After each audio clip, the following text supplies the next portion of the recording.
الحمد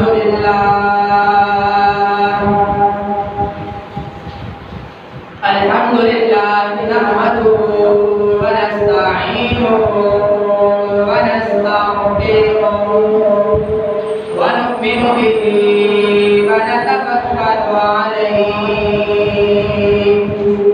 ونعوذ بالله من شرور أنفسنا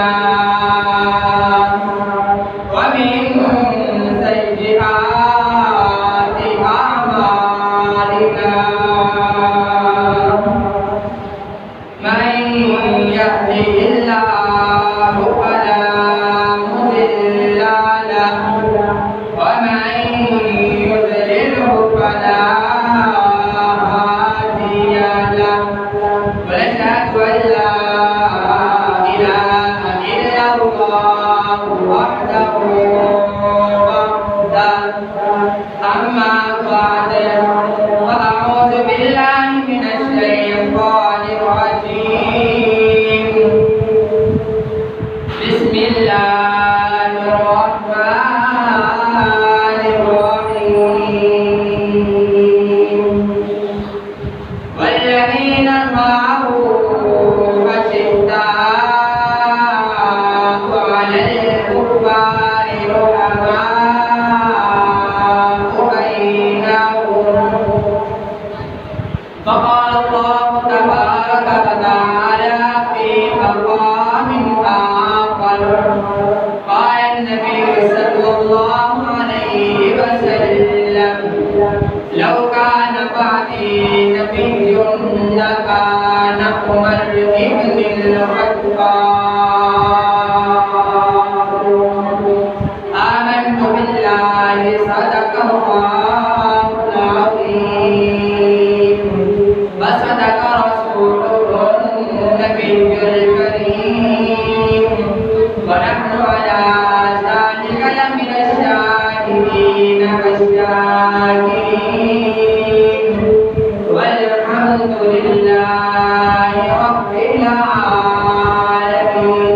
العالمين اللهم صل على محمد وعلى آل محمد كما صليت على إبراهيم وعلى آل إبراهيم إنك حميد مجيد اللهم بارك على محمد وعلى آل محمد كما باركت على إبراهيم وعلى آل إبراهيم إنك حميد مجيد معراج دا دھوم پورا دفن درجہ مہا معراج دا دھوم پورا درجہ مہا جبریل سید غلام بلغ العلا بکمالہ ثم قیام پلکاں دے وچ ہو کے ملے پلکاں دے وچ آیا گیا پلکاں دے وچ کشف الدجا بجمالہ جڑا بھی سیندے تر گیا جڑا بھی آپو تر گیا پرجوش سکھدا مر گیا حسنت جمیع خصالہ ابو جہل نے ہتھاں وچ کنکر پا آکھے دسو شہید کیا کنکر ہتھاں وچ بول پئے صلو علیہ وآلہ زمانے سے اب تک ان کی سلطانی نہیں جاتی کسی باعث ملنگوں کی پریشانی نہیں جاتی زمانے سے ابھی تک ان کی سلطانی نہیں جاتے، اسی باعث ملنگوں کی پریشانی نہیں جاتی۔ فاروق کے دشمن یہ انجام ہے لوگوں، فاروق کے دشمن کا یہ انجام ہے لوگوں، جب گھومتے ہیں تو ان کی شکل پہچانی نہیں جاتے۔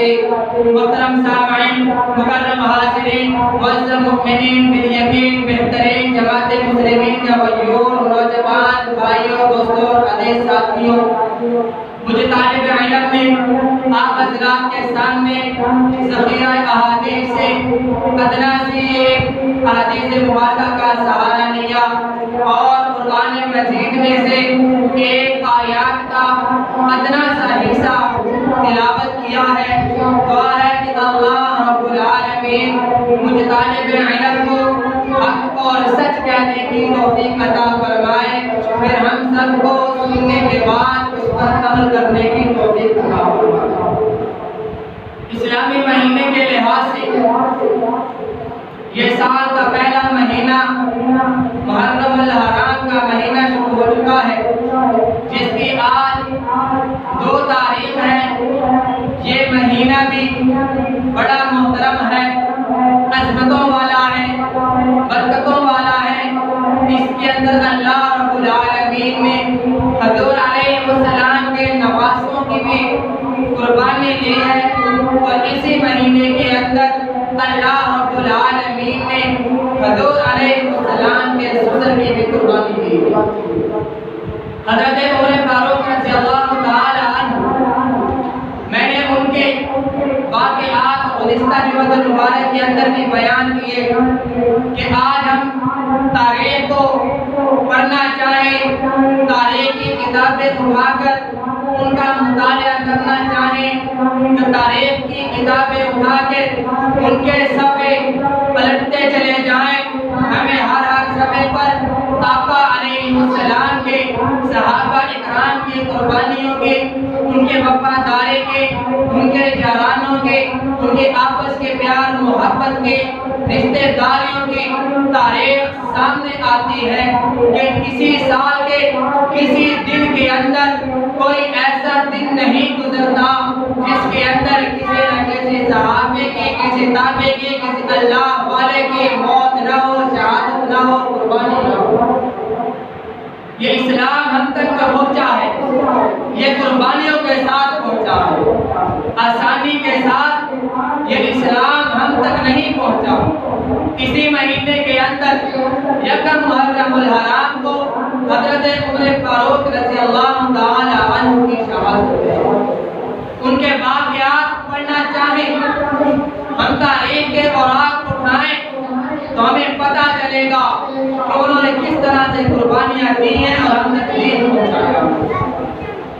حضرت عمر فاروق رضی اللہ تعالی عنہ وہ شخصیت تھی، اگر وہ کفر کے اندر تھے، غیر مسلم تھے، کافروں کے ساتھ تھے، اس وقت بھی وہ اپنے ارادے میں پکے تھے۔ جب وہ اسلام کے اندر آئے ہیں تو اس وقت بھی وہ اپنے ارادے کے اندر پکے اور اپنے وعدوں کے اندر سچے نکلے۔ ان کے واقعات کے اندر آتا ہے کہ جس وقت وہ مسلمان نہیں ہوئے تھے، غیر مسلم تھے، ان کا ایک قافلہ مدینہ سے چلا، سفر پر جا رہا تھا۔ حضرت عمر بھی اس قافلہ کے اندر تھے۔ یہ ان کا قافلہ اس وقت کوئی ہوائی جہاز یا گاڑیاں، ریل گاڑیاں یا ایسا کوئی سفر نہیں تھا، بلکہ اس وقت تو اونٹ کی، گھوڑے کی یہ سواریاں ہوا کرتی تھی۔ حضرت عمر رضی اللہ تعالی عنہ اس وقت اس قافلے کے ساتھ تھے۔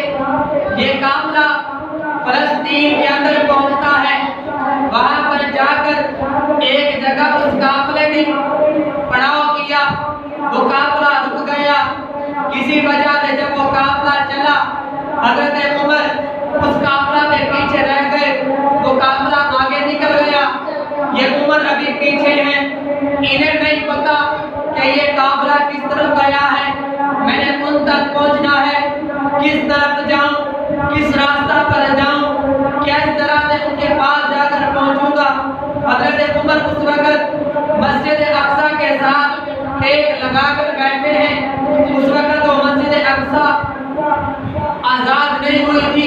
اس وقت وہ مسجد غیر مسلموں کے پاس تھی، ان کے قبضہ کے اندر تھی، وہ وہاں پر بیگ لگائے بیٹھے ہیں۔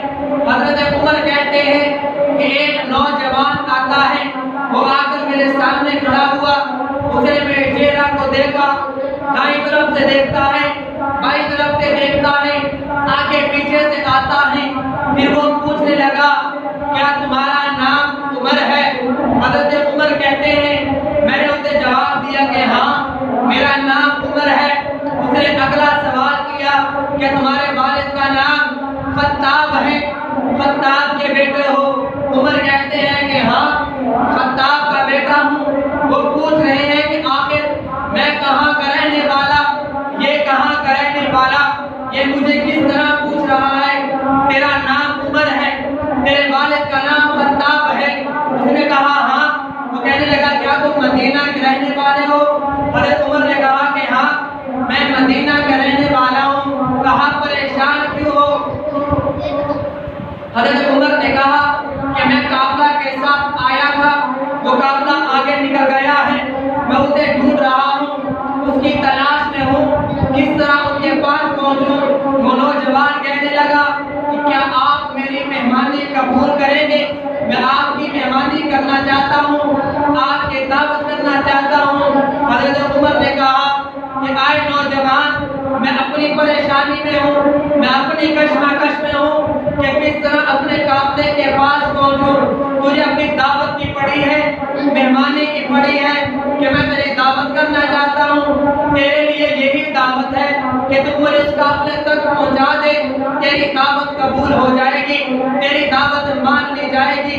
وہ نوجوان کہنے لگا کہ میرے پاس اعلیٰ نسل کا گھوڑا ہے، تیز رفتار ہے، دوڑنے والا ہے، میں اس پر سوار کر کے آپ کو آپ کے قافلے تک پہنچانے کی ذمہ داری لیتا ہوں، لیکن میری ایک شرط ہے، آپ میری مہمانی قبول کریں گے؟ حضرت عمر نے کہا ٹھیک ہے بھائی تیری مہمانی قبول کر لے، لیکن آپ مجھے میرے قافلے تک پہنچائیں گے۔ وہ نوجوان عمر کو اپنے ساتھ لے گیا۔ عمر ابھی مسلمان نہیں ہوا، کفر کے اندر ہے، دل میں بھی کلمہ نہیں پڑا۔ اس نے گھر جا کر دعوت کی، دعوت کرنے کے بعد اس نوجوان نے سوال کیا کہ اے عمر، جب تم ہمارے علاقے کے گورنر بنو گے، حکمران بنو گے، کیا تم میری زمین پر ٹیکس نہیں لگاؤ گے؟ لکھ کر دے دو۔ حضرت عمر نے کہا کہ اے نوجوان کیسا سوال کرتا ہے، میں تو وہ عمر ہوں جو اونٹ چرانے جاتا ہوں، بکریاں چرانے جاتا ہوں، صحیح طرح سے چرائے نہیں جاتے، میرا والد منہ پر تھپڑ مارتا ہے کہ اے عمر تو بڑا ہو کر کیا کرے گا، تجھے تو ابھی جانور بھی چرانے نہیں آتے، میں تو وہ عمر ہوں، اور تو کہتا ہے کہ جب تو ہمارے علاقے کا حکمران بنے گا تو میری زمینوں پر ٹیکس نہیں لگائے گا۔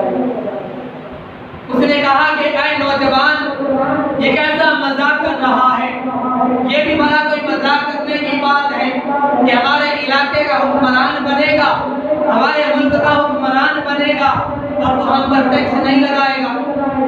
اس نے کہا ٹھیک ہے اگر مذاق ہے، مذاق ہی صحیح، مذاق میں لکھ کر دے دو، جب تم ہمارے علاقے کے حکمران بنو گے، گورنر بنو گے، میری زمین پر ٹیکس نہیں لگاؤ گے۔ حضرت عمر نے کہا کہ ٹھیک ہے بھائی، جان ہی چھڑوا لی ہے نا، کہاں وہ وقت آئے گا کہ عمر آ کر حکمران بنے گا، اس کے دین و گمان میں بھی نہیں۔ لیکن اس نے کہا آپ مجھے لکھ کر دیں جب آپ ہمارے علاقے کے گورنر بنیں گے میری زمینوں پر آپ ٹیکس نہیں لگائیں گے۔ عمر نے کہا بھائی ٹھیک ہے آپ کو میں لکھ کر دینے کے لیے تیار ہوں۔ وہ نوجوان اس وقت کا جو اسٹیمپ پیپر تھا، جو اس وقت کی مہر تھی، وہ اٹھا کر لے آیا، کہنے لگا اس پر آپ دستخط کر دیں، جب آپ ہمارے علاقے کے گورنر بنیں گے، حکمران بنیں گے، میری زمینوں پر ٹیکس نہیں لگائیں گے۔ حضرت عمر نے اس پر دستخط کر دیے، مہر لگا دے، اس نے اپنے گھوڑے پر سوار کیا، عمر کو ان کے علاقے کے قافلے تک پہنچا دیا۔ وقت گزرتا رہا، حضرت عمر نے وقت گزرا، آ کر کلمہ پڑھا ہے، مسلمان ہو جاتے ہیں۔ آپ علیہ السلام کا دور گزرتا ہے، ان ان کی وفات کے بعد حضرت ابوبکر کا دور خلافت آتا ہے، ان کی وفات کے بعد حضرت عمر کا دور خلافت آتا ہے، اور حضرت عمر رضی اللہ تعالیٰ عنہ کی فوجیں فلسطین کے اندر جا کر مسجد اقصی کو آزاد کرنے کے لیے جنگ کا اعلان کرتے ہیں۔ وہاں کے سارے عیسائی جمع ہو جاتے ہیں، وہاں کے سارے یہودی جمع ہو جاتے ہیں، وہاں پر بڑے سے بڑے ان کے پادری جمع ہو جاتے ہیں۔ وہ کہنے لگے اگر آج ہم آج میں ایک مطالبہ کریں کہ یہ جنگ بغیر لڑائی کے آزاد کرنی جائے تو کیسا رہے گا؟ مسلمانوں کے حکمران نے کہا کہ ہمارا اسلام تو یہی دعوت دیتا ہے پہلے لڑائی نہیں، پیار سے بات کو حل کیا جائے، ہم تو یہی چاہتے ہیں، کیا تمہارے سوال ہیں؟ انہوں نے کہا کہ ہمارے جو سوالات ہیں وہ آپ سے نہیں کر سکتے، جو آپ کے علاقے کا حکمران ہے، جو گورنر ہے، اسے بلایا جائے، ہم اس کے ساتھ بات چیت کرنے کے لیے تیاری کریں۔ مسلمانوں کے گورنر نے اپنا خط لکھا، قاصد بھیجا، غلام بھیجا، وہ فلسطین سے چلتا ہے، مدینہ کے حضرت عمر کے پاس پہنچتا ہے کہ فلسطین کے جو بڑے بڑے کفار ہیں، پادری ہیں، عیسائی ہیں، ان کا یہ مطالبہ ہے کہ وہ عمر سے بات کرنا چاہتے ہیں، بغیر لڑائی کے مسجد اقصی کی چابی آپ کے حوالے کرنا چاہتے ہیں۔ حضرت عمر رضی اللہ تعالیٰ عنہ وہاں سے چلتے ہیں، ان کا ایک غلام حضرت اسلم وہ بھی ساتھ چلتے ہیں۔ حضرت عمر رضی اللہ تعالیٰ عنہ وہ حکمران جو 22 لاکھ مربع میل کا حکمران ہے، جو عمر کہتا ہے اگر میرے ملک میں نہیں، اگر ایران کے کنارے پر کوئی ایک کتا بھوکا مر جائے تو عمر اپنے خدا کو کیا جواب دے گا کہ اے عمر تو وقت کا حکمران تھا، تیری موجودگی میں کتا بھوکا مر گیا۔ وہ عمر جو 22 لاکھ مربع میل پر اسلام کا جھنڈا لہرا رہا ہے، حکمرانی کر رہا ہے، خلافت چلا رہا ہے، اگر وہ چاہتا شاہی سواری پر جاتا، اگر وہ چاہتا بیت المال سے اعلیٰ سے اعلیٰ گھوڑا لیتا، اپنے ساتھ اپنے سکیورٹی گارڈ رکھتا، اگر وہ چاہتا اپنے غلاموں کے لیے الگ سواریوں کا انتظام کرتا، بلکہ نہیں، وہ اسلامی حکمران تھا، نہ اس کے ساتھ کوئی گارڈ ہے، نہ کوئی حفاظت کے لیے ہے، نہ کوئی اعلیٰ نسل کا گھوڑا ہے، ان کی اپنی ایک سواری ہے، ایک غلام ہے، اور حضرت عمر رضی اللہ تعالی عنہ ہے، راستہ طے کر رہے ہیں۔ راستہ کے اندر آپس کے اندر انہوں نے مطالبات طے کیے کہ اتنے میل حضرت عمر گھوڑے پر سوار ہوں گے، سواری پر سوار ہوں گے، غلام اس اونٹ کی مہار پکڑ کر آگے چلے گا، اس کے بعد وہ غلام اونٹ پر سوار ہوگا، وقت کا حکمران ہے، 22 لاکھ مربع میل پر سیاست کرنے والا گورنر ہے، وہ اس سواری کی مہار پکڑ کر آگے آگے چلے گا۔ اسی طرح یہ چلتا چلتا یہ ان کا 2 ساتھیوں کا قافلہ فلسطین کے قریب پہنچتا ہے۔ اللہ کی طرف سے اتفاق یہ بنا کہ حضرت عمر کی باری آئی کہ وہ مہار پکڑ رہے ہیں، غلام کی باری ہے کہ وہ اونٹ پر چلیں گے اور وہ حضرت عمر پیدل چلیں گے۔ غلام اسلم بولتا ہے کہ اے امیر المؤمنین، آپ تو وقت کے بادشاہ ہیں، اگر آج آپ پیدل چلیں گے وہاں کے وہ بادشاہ کیا کہیں گے کہ یہ کیسا ان کا غلام ہے، کیسا نوکر ہے، یہ کیسا اسلم ہے جو حکمران پیدل چل رہا ہے اور ان کا جو حکمران ہے وہ پیدل ہے، غلام اونٹ پر سوار ہے۔ مہربانی کیجیے آپ اونٹ پر آ جائیں، مجھے پیدل چلنے دے۔ وقت کا حکمران کہتا ہے کہ نہیں اسلم، انصاف ہوتا ہے، آج تیری باری اونٹ پر بیٹھنے کی ہے، میری باری مہار پکڑنے کی ہے۔ یہ قافلہ اسی طرح ملک کے اندر داخل ہوگا، آگے سارے کا سارا قافلہ ان کے استقبال کے لیے کھڑا ہے کہ 22 لاکھ مربع میل کا حکمران، اسلامی ملک کا حکمران، مسلمانوں کا گورنر آج ہمارے پاس آ رہا ہے۔ بات چیت ہوگی، ان سے مطالبات طے ہوں گے۔ جب یہ قافلہ ان کے پاس پہنچتا ہے، سارے کے سارے وہ کفار آگے بڑھتے ہیں۔ ان پر جو سوال ہے کہ شاید یہی حکمران ہوگا، یہی 22 لاکھ مربع میل کا گورنر ہوگا، یہی سیاست دان ہوگا، وہ آگے بڑھتے ہیں۔ وہ غلام کہتا ہے کہ نہیں نہیں، یہ گستاخی نہ کرو، میں تو ایک ادنا سا غلام ہوں، میں تو ان کا نوکر ہوں، حکمران تو یہ ہے جو آج اونٹ کی مہار پکڑ کر پیدل چل رہے ہیں۔ جب ان پادریوں نے یہ دیکھا، اس نے کہا کہ ہمارا پہلا سوال حل ہو گیا ہے کہ اس وقت جب حضرت آخری نبی آئے گا، اس کا جو حکمران ہوگا وہ ایسا عدل و انصاف کا ہوگا، وہ اپنی شاہی زبانی کو نہیں دیکھے گا بلکہ عدل و انصاف کو دیکھے گا۔ ہماری یہ پہلی نشانی پوری ہو گئی۔ حضرت عمر رضی اللہ تعالی عنہ اسی طرح فلسطین کے اندر مسجد اقصی کے ساتھ ٹیک لگا کر بیٹھ گئے، جس طرح کسی دور کے اندر اپنے کامات بچھڑے تھے اور مسجد اقصی کے ساتھ ٹیک لگا کر بیٹھے تھے۔ سوالات ہو رہے ہیں، جوابات دے رہے ہیں۔ ایک بڑا آتا ہے، بزرگ آتا ہے، جو 2 لوگوں کے سہارے کے ساتھ چلتا ہوا آ رہا ہے۔ اس نے آ کر حضرت عمر کے سامنے کھڑا ہوا، عمر کو ادھر سے دیکھتا ہے، دائیں بائیں سے دیکھا۔ اب حضرت عمر کے دل کے اندر بھی وہی سوالات آئے کہ یار شاید اس آدمی کو میں نے کہیں دیکھا ہے، شکل جانی پہچانی لگتی ہے، کہیں نہ کہیں اسے ملاقات ہوئی ہے۔ وہی بزرگ پوچھ رہا ہے، دل میں سوچ رہا ہے، اس نوجوان کو کہیں نہ کہیں دیکھا ہے، اس کی شکل جانی پہچانی لگتی ہے۔ جب اس کے بعد اس بزرگ نے سوال کیا، کیا تم عمر ہو؟ تمہارا نام عمر ہے؟ عمر نے کہا کہ ہاں میرا نام عمر ہے۔ کیا تمہارے والد کا نام خطاب ہے؟ کہا ہاں میرے والد کا نام خطاب ہے۔ کیا تم مدینہ کے رہنے والے ہو؟ کہا ہاں میں مدینہ کے رہنے والا ہوں۔ کہا یاد ہے آپ نے مجھ سے ایک وعدہ دیا تھا، ایک دستخط کر کے دیے تھے، ایک اسٹیمپ لکھ کر دیا تھا کہ جب میں وقت کا حکمران بنوں گا تو آپ میری زمینوں پر ٹیکس نہیں لگائیں گے۔ تو اس نے وہ صفحہ نکالا، وہ پرچہ نکالا، حضرت عمر کے سامنے کر دیا کہ یہ پرچہ میں نے آپ سے لکھوایا تھا، کیا تم اس کو جانتے ہو، پہچانتے ہو، اس کے انکار تو نہیں کرو گے؟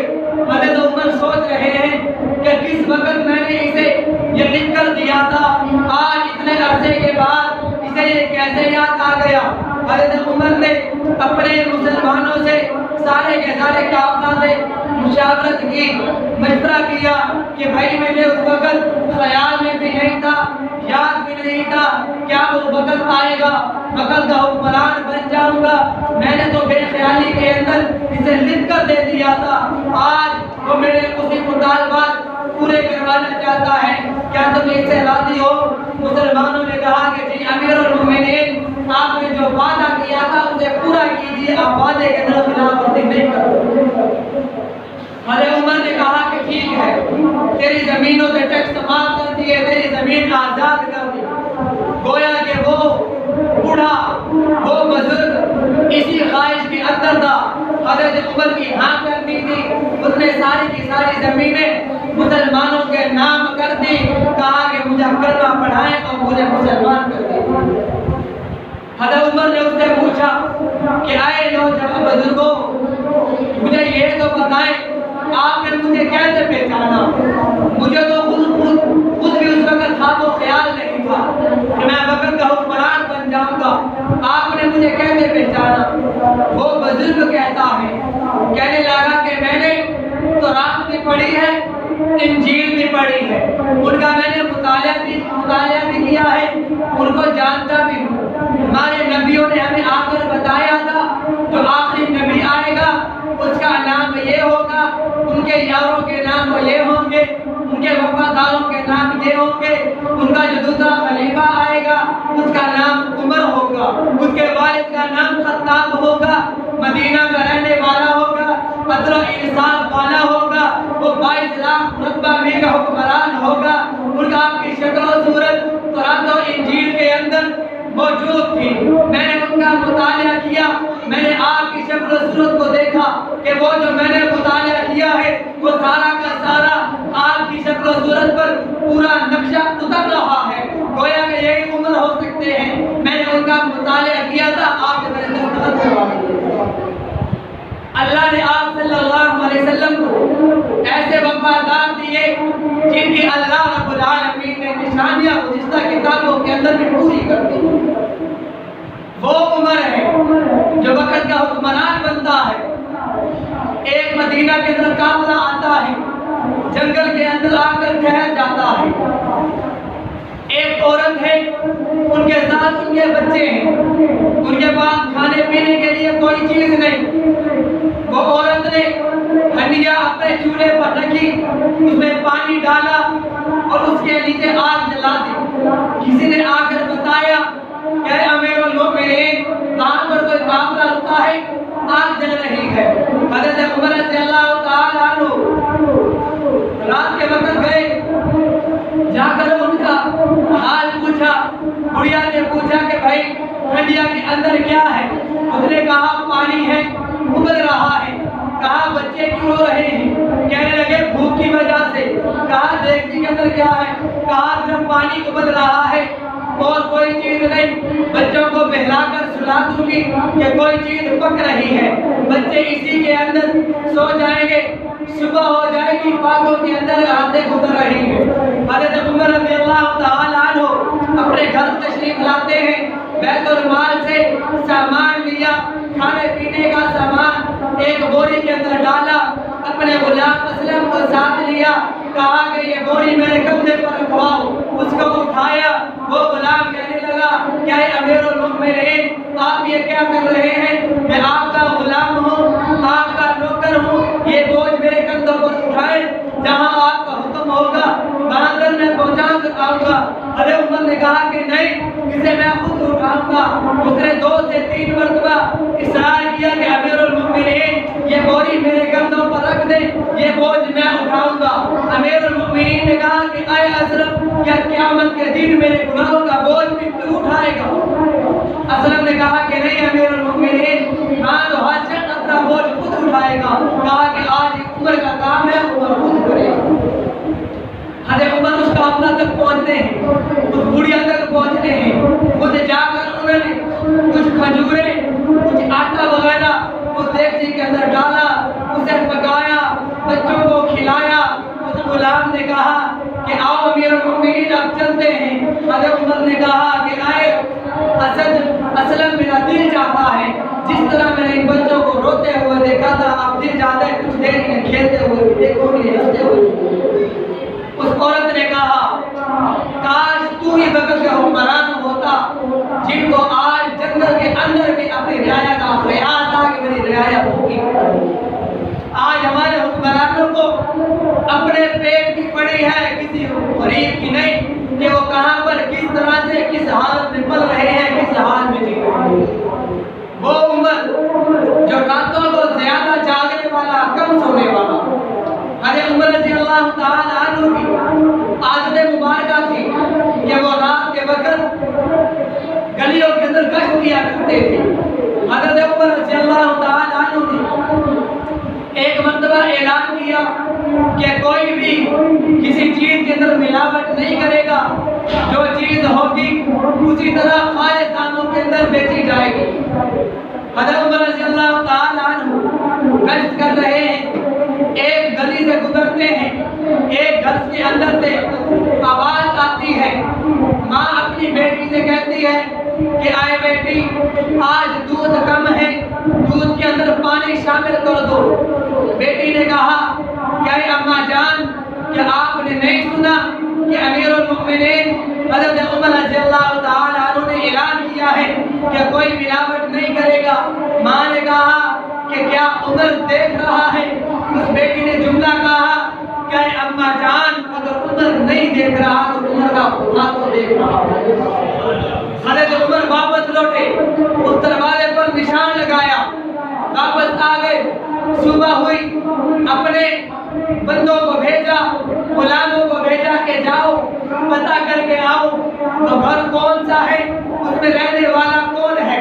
جا کر پتہ کیا، ایک ماں ہے، ایک بیٹی بیٹی ہے، وقت کا حکمران ہے، امیر المؤمنین ہے، ان کے گھر جاتا ہے اور کہتا ہے کہ آئے بڑھیا میں آپ کی بیٹی کا رشتہ اپنے بیٹے کے لیے لینے آیا ہوں۔ وہ بڑھیا کہنے لگی کہ امیر المؤمنین آپ وقت کے حکمران ہیں، آپ وقت کے بادشاہ ہیں، ہم کہاں غلام ہیں، ہم غریب ہیں، ہماری حیثیت آپ کے مطابق نہیں، ہمارا درجہ آپ کے برابر نہیں، ہم آپ کے ساتھ مقابلہ نہیں کر سکتے، ہم آپ کے ساتھ نہیں مل سکتے۔ حضرت عمر نے کہا کہ آئے بڑھیا جو دولت تیری بیٹی کے پاس ہے وہ دنیا میں لاکھوں میں کسی ایک کے پاس ہوا کرتی ہے۔ حضرت عمر رضی اللہ تعالیٰ عنہ نے اس نوجوان لڑکی کا رشتہ اپنے بیٹے حضرت عبداللہ بن عمر کے ساتھ کروایا۔ اس کے ذمہ ایک ڈیوٹی لگائی کہ آئے میری بیٹی تیرے ذمہ یہ ڈیوٹی ہے کہ جب میں گھر سے چلوں جا کر تخت پر بیٹھوں اپنے میں فیصلے کرنے لگوں، تو نے میرے پاس آ کر ایک ہی جملہ کہنا ہے کہ ایک عمر نہیں دیکھ رہا تو عمر کا خدا دیکھ رہا ہے، مجھے فیصلہ کرنے میں آسانی ہو، میں کسی فیصلے کے اندر اوپر نیچے نہ کروں، اپنے رشتہ داروں کا خیال نہ کروں، کسی کے ساتھ نرمی والا معاملہ نہ کروں، جو حق ہو جو سچ ہو وہی فیصلہ کروں کہ عمر نہیں عمر کا خدا ہے۔ وہ عمر جو گلیوں سے چلتا ہے، جس کے دور خلافت کے اندر کسی کے اندر اتنی جرأت نہیں کسی عورت کی طرف وہ نظر اٹھا کرتے۔ ایک مرتبہ حضرت عمر رضی اللہ تعالیٰ عنہ نے اپنا بھیس بدلا اور گلی راستے سے جا رہے ہیں، ایک عورت اکیلی چل رہی ہے، اس عورت سے کہا کہ آئے عورت کیا تجھے راستے میں اکیلے چلتے ہوئے کسی سے ڈر نہیں لگتا کہ کوئی آدمی تجھے چھیڑے گا، کوئی لڑکا تجھے تنگ کرے گا؟ اس عورت نے کہا کہ مجھے مخاطب کرنے والے یا تو خود عمر ہو سکتا ہے یا عمر اس دنیا پہ چلا گیا ہوگا جس میں اتنی جرأت آئی ہوگی کہ وہ کسی آرام سے چلتے عورت کو چھیڑے۔ برائے عمر کے دور کے اندر کسی کے اندر اتنی جرأت نہیں تھی کہ وہ کسی راستے کے اندر چلتی ہوئی عورت کو روکے، کسی پر نظر ڈال کے دکھائے۔ وہ عمر کا دور تھا۔ حضرت عمر رضی اللہ تعالی عنہ یکم محرم الحرام کو اس دنیا سے گئے ہیں، انہیں شہید کیا گیا۔ آج لوگ کہتے ہیں کہ حضرت عمر رضی اللہ تعالی عنہ کی شہادت 27 ذی الحج کو ہے، لہذا حضرت عمر کی شہادت محرم کے اندر اسی لیے کہتے ہیں تاکہ حضرت حسین کی شہادت کے اندر ان کی عظمت کو کم کر دیا جائے کہ عمر کی شہادت بھی اسی دن ہے۔ ان عقل کے اندھوں سے یہ سوال ہے، اگر ایک ہی مہینے کے اندر 2 ہستیوں کا دنیا سے چلے جانا، ان کا شہید ہو جانا، کوئی کسی کی عظمت کو گھٹانا ہوتا تو حضرت علی کی شہادت رمضان المبارک کے اندر ہے، کوئی کہہ سکتا ہے کہ حضرت علی کی شہادت رمضان میں اسی لیے آئی کہ رمضان المبارک کی عظمت کو کم کر دیا جائے؟ آج ہم میں سے کوئی شخص مدینہ منورہ چلا جائے، وہ دعائیں کرتا ہے کہ میرے لیے دعائیں کرنا کہ اللہ مجھے وہاں کی موت نصیب فرمائے۔ کوئی عقل کا اندھا کہہ دے اسے موت اسی لیے آئی ہے کہ وہاں کی عظمت کم کر دی جائے۔ نہیں، وہاں پر موت اپنے لیے مانتے ہیں کہ اس جگہ پر موت آ جانا عظمت کی نشانی ہے۔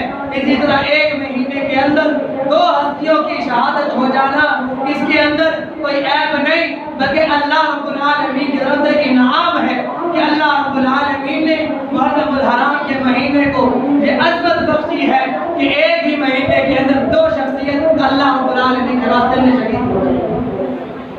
حضرت عمر رضی اللہ تعالی عنہ کا دور خلافت آیا، انہوں نے کوفہ کا گورنر مسلمان کو ٹھہرایا ہوا تھا، وہاں کا مسلمان حکمران تھا۔ مدینہ کے اندر کوئی لکڑی کا کام کروانا تھا، اس کو حضرت عمر رضی اللہ تعالی عنہ نے اس اپنے مسلمان گورنر سے کہا کیا تمہارے پاس کوئی ایسا کاریگر ہے جسے کام کروایا جائے؟ اس حکمران نے کہا کہ جی ہے تو صحیح، لیکن وہ ہے غیر مسلم، مدینہ کے اندر غیر مسلم کا آنا منع تھا، وہ مدینہ کے اندر داخل نہیں ہو سکتے تھے۔ اس نے کہا کہ اے حضرت عمر رضی اللہ تعالی عنہ امیر المؤمنین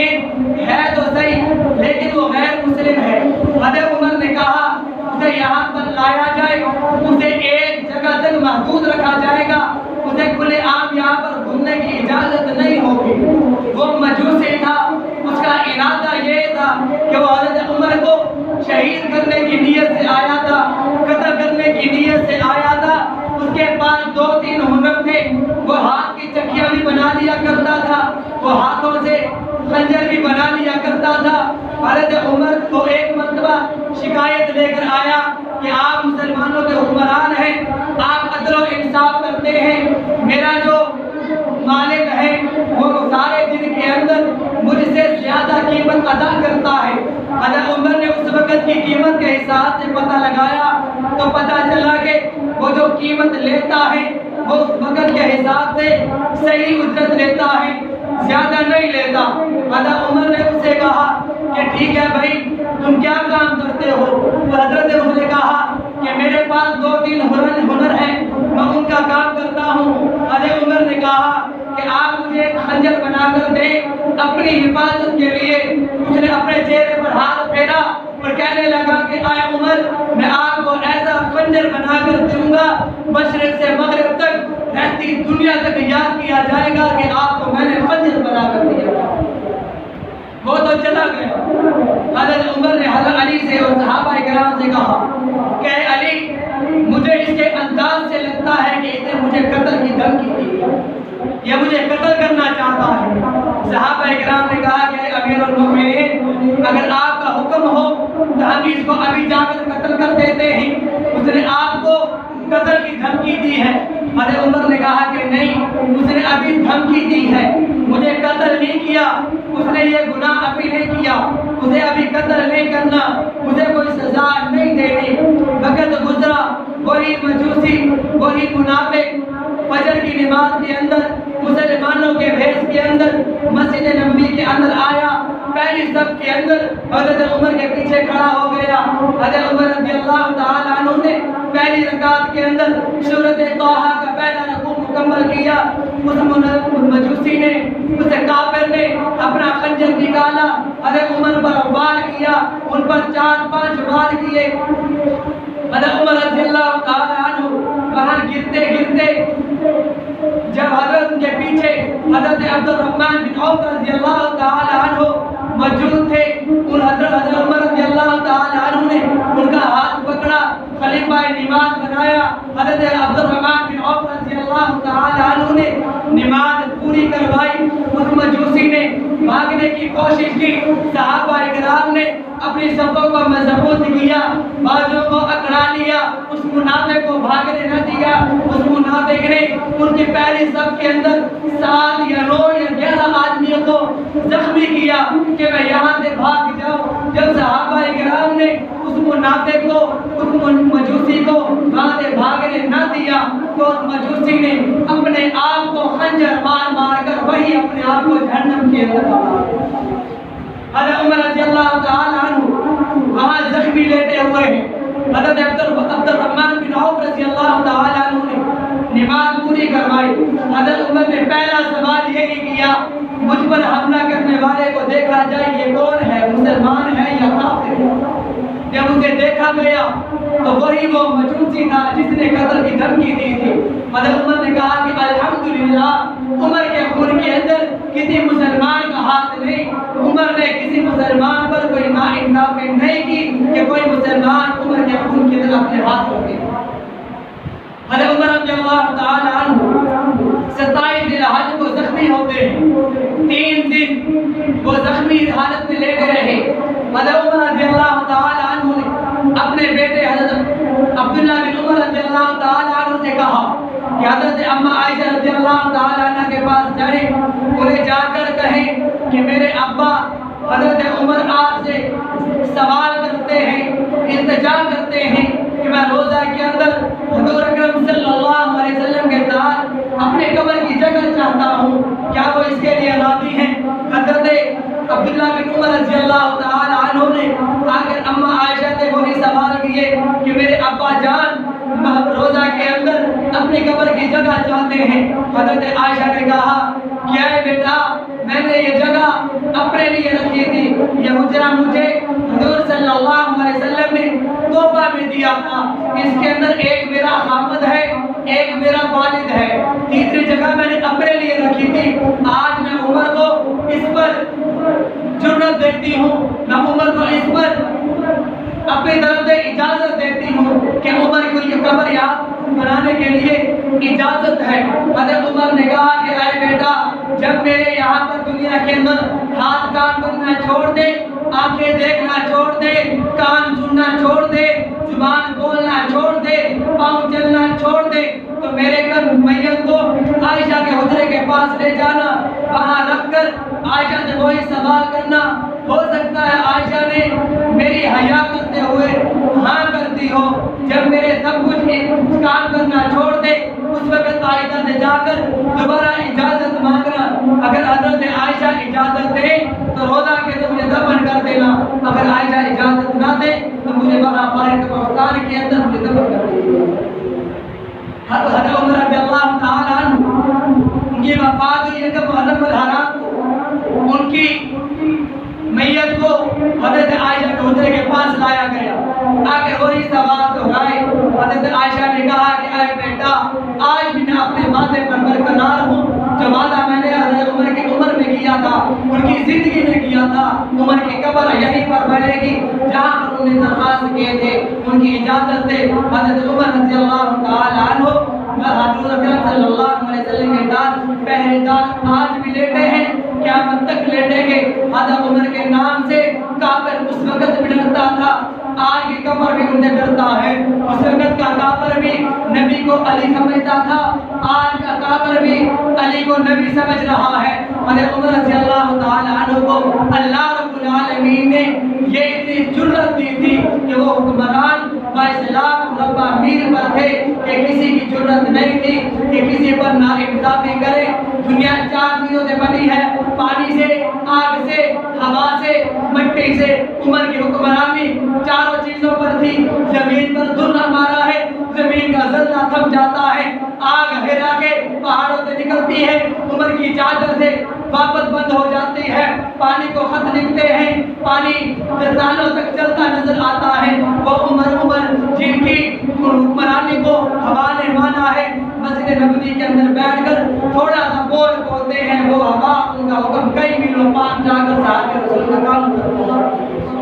دعا ہے کہ اللہ رب العالمین ہمیں حضرت عمر رضی اللہ تعالی عنہ کی ان قربانیاں جن کی وجہ سے آج ہم تک دین پہنچا ہے، ان کو یاد کرتے ہوئے ان کے نقش و قدم پر چلنے کی توفیق عطا فرمائے۔ ہما علینا الا البلاغ المبین۔ جن ساتھ نے سنتے پڑھی ہے